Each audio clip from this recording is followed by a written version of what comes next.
Okie dokie. All right, are you ready? I am ready. 1, 2, 3. All right, I am here with Samantha Dix. Yeah.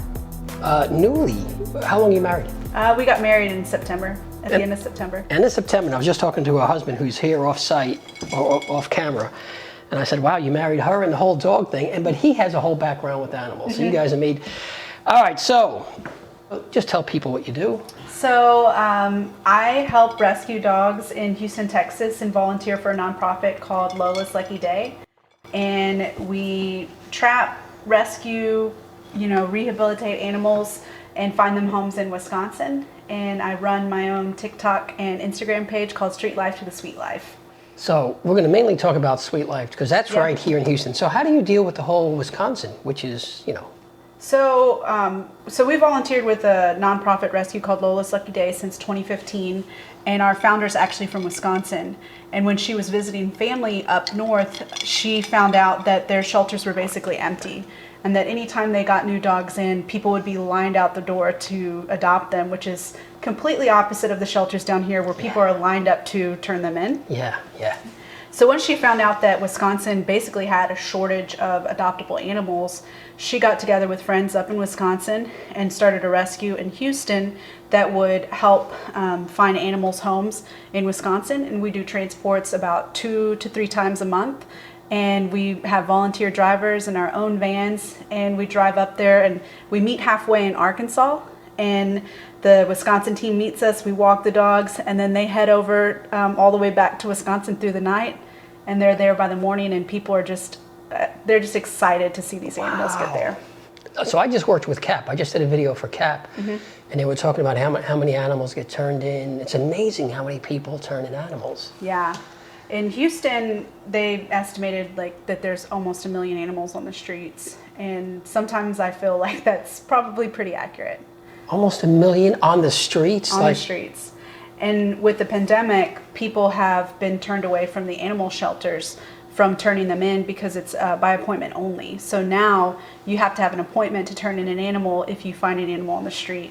So a lot of people are just releasing the animals back to the street because they have nowhere to take them. And they have nowhere to keep them until they, holy cow. All right, so I'll talk about the street life to the sweet life. Now, is this first of all, let's stop 1 second. You're gonna tell me all this stuff that you're doing that is insane as far as amount of time, dedication, and you have a full-time job. Yes. You're a CPA? Yes, I am a CPA. So I'm an accountant. So during tax season, how do you even deal with any of this stuff? So a lot of my neighbors help with a lot of the tasks and the day-to-day things of the dogs. And my husband and I have been together for 2 years, and so him and I kind of had a split different work schedules. So he would be able to help a lot during the week, where I would be working later to try and meet some of the deadlines that we have, as an accountant. Right. So, between my neighbors and my husband and just random people on the internet that want to help, we kind of make it work and take care of all the animals, get them to their appointments, and then ship them to Wisconsin on the weekends. Unbelievable. Yeah. And how did you get involved? How did you start this whole thing? Obviously you have a love for animals, love for dogs, which is awesome.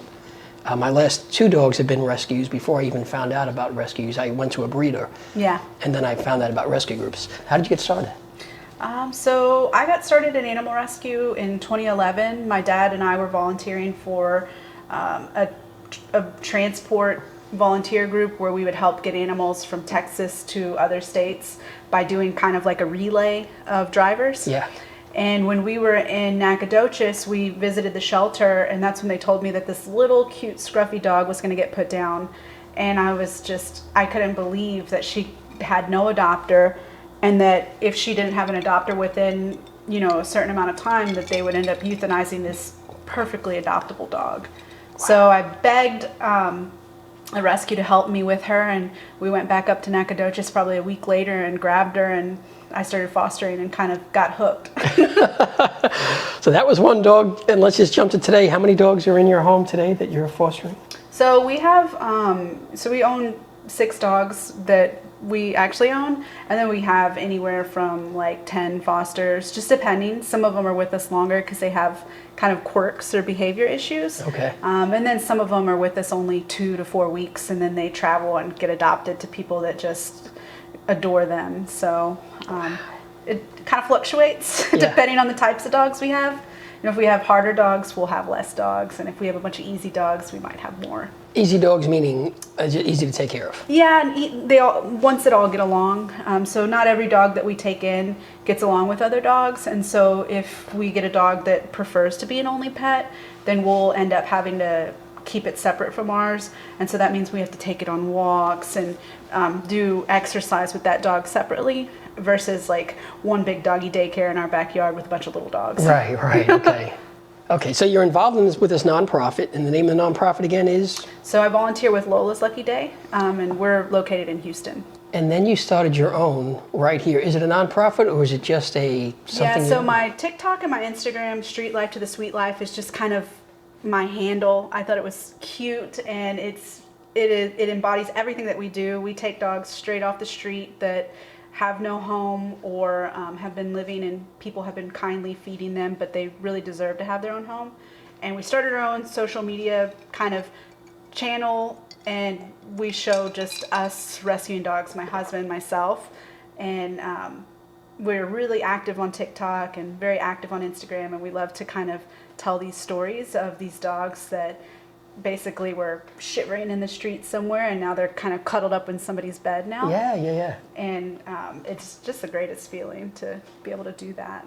And you're doing that again. That's separate from the other. It's I say it's separate because it's two separate entities. But in your house, you'll have some dogs for one organization. Right? Yeah. So almost all of the dogs in my house will be fostered under the nonprofit Lola's Lucky Day. Okay. But those are just our little names on social media.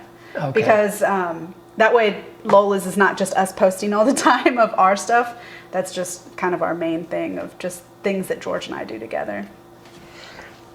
So tell me about, you say you rescue from the streets. You guys actually go out during do you have like a schedule? You're going to go out Thursday nights, Friday nights? I mean, how do you? So right now, my husband's rescuing dogs full time. So people will reach out to us through Instagram or through Facebook, and they'll tell us about a dog that might need help.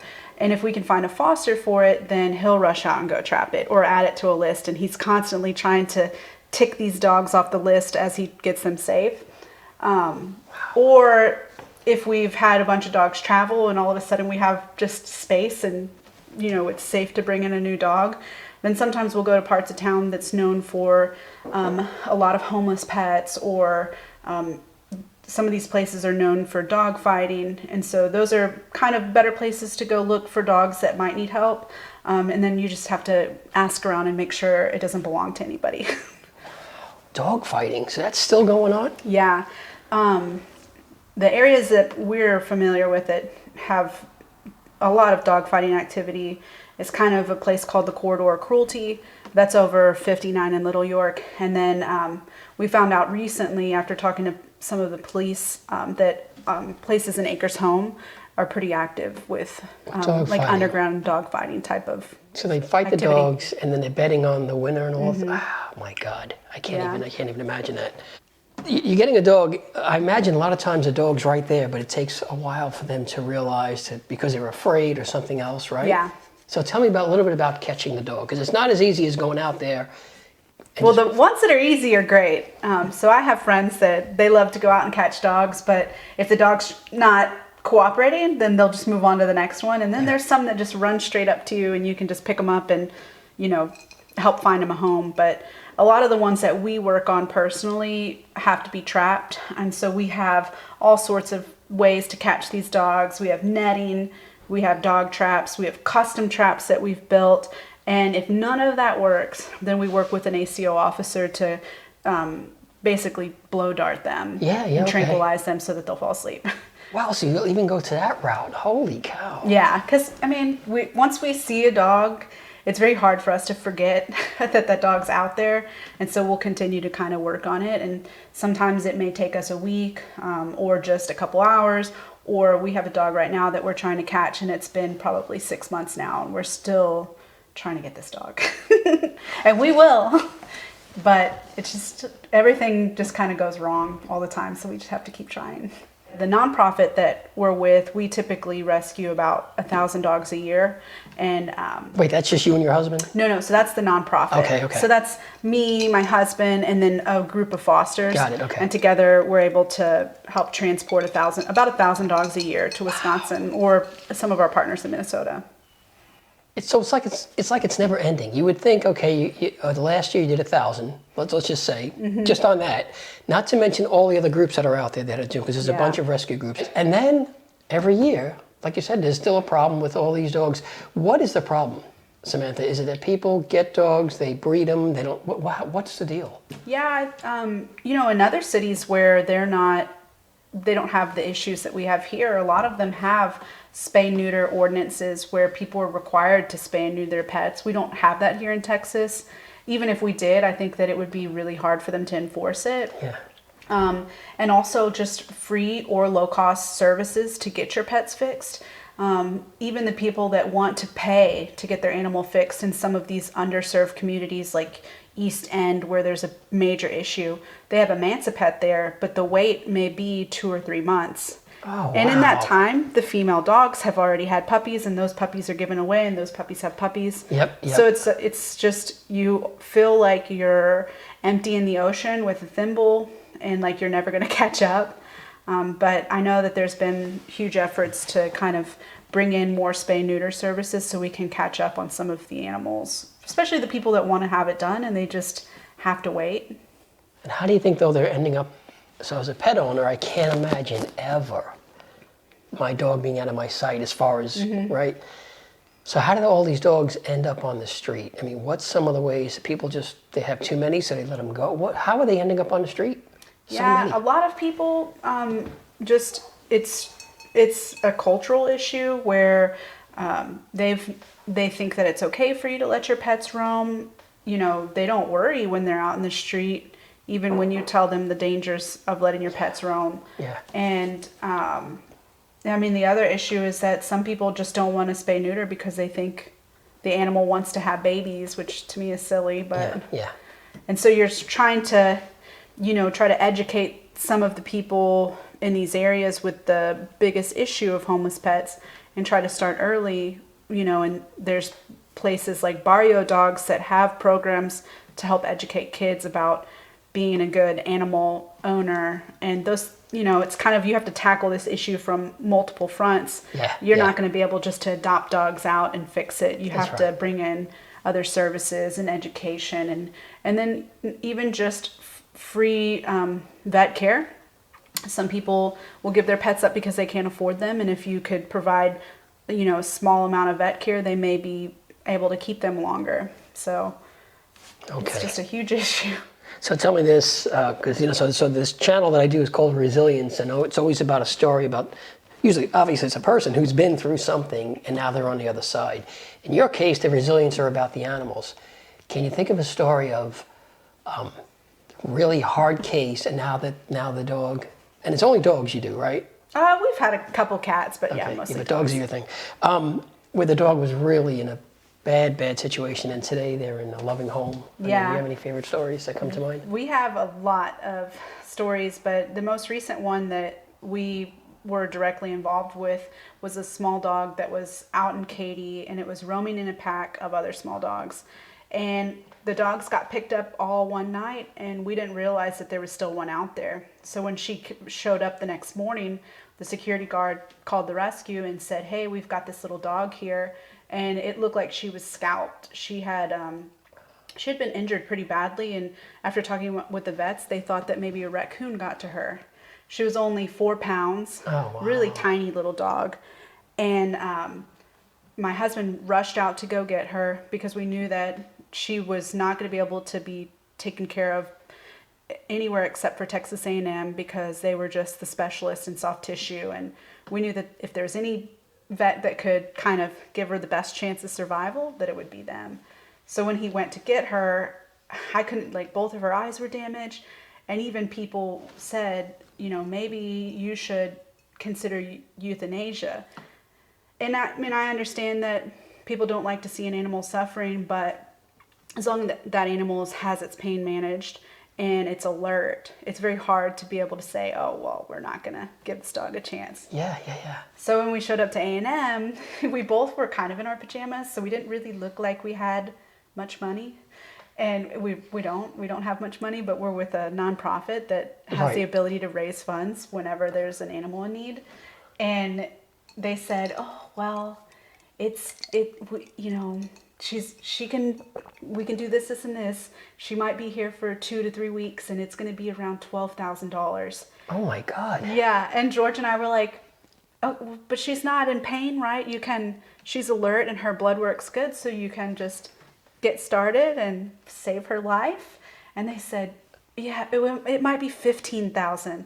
We said, okay, well, that's fine. And they said, well, it wouldn't be unkind to euthanize. And I know that they say that because they don't want people to feel bad for not being able to afford that much vet care. But it's hard when they're so alert to just say, oh, well, we don't want to spend that much money. And it's because of a money thing. That the poor thing, okay. Yeah, and so they said, we have to put half down. We're like, okay. And so finally they just took her back. We're like, it's going to be fine. And people just fell in love with this dog. And once they saw how active she was, they had no doubt that it was the right decision to kind of move forward. And she had all of the funds raised for her entire treatment, which was several weeks long, within, I think, 24 hours. Holy cow. And, and I'll tell you, like, some people will argue, well, why don't you take that money and save, 20 other dogs? But you're not able to just raise $15,000 and say, I'm going to save 20 healthy dogs. Yeah. People want like a specific target, something that is... Yeah, and as long as the dog is not in pain and she has a good outcome, then, it's hard to say, oh, well, we're just not going to spend that kind of money, especially when people are willing to help. Yeah. And so she ended up being fostered by the veterinarian, which was amazing because, like, we had a veterinarian fostering our dog. Yeah. They did all these cool things, like they took skin from her belly and they put it on her leg, and they did all these really cool things. And 3 weeks later, she's like, you can't even tell. She ended up having both of her eyes removed, and she can learn any new place. She never bumps into anything. And so she traveled to Wisconsin last weekend, and she's the cutest little dog. I'll have to show you a picture. Yeah, absolutely. That's so cool. But yeah, she's adorable, and she has no trouble getting around, getting on and off the couch. She's going to make someone really happy, and it only, took 3 weeks, and she bounced right back. So cool. All right, in part 2, I'm going to ask you to share some sad stories, because people need to know. First of all, I can't believe the dog problem is that big, and Cap was just telling me about it, but you have to hear it, I think, multiple times before it sinks in. Yeah. Okay, so we'll be back on part 2.